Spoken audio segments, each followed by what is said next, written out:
I'm speaking with Dr. Mohan Shah, and you are the Medical Director for medical Vitas director Hospice. for Vitas Hospice. Now, hospice, I know a little bit about hospice, and what I know is all good.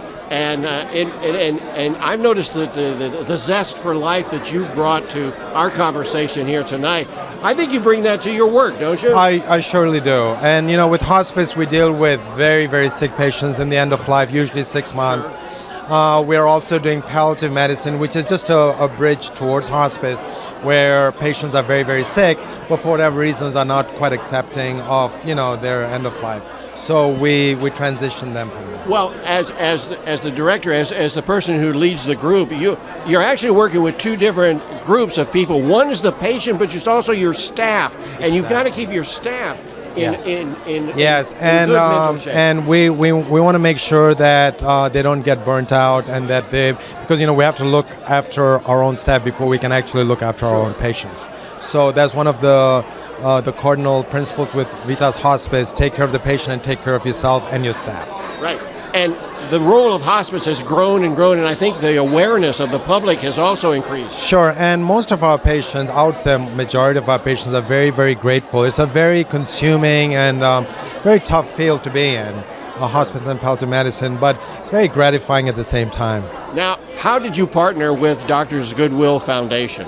Well, we've been in this area for almost 8 to 10 years now, and our territory branches from all the way from Titusville to the south side till Sebastian. So we've always been in the Titusville area, and we got involved with them there.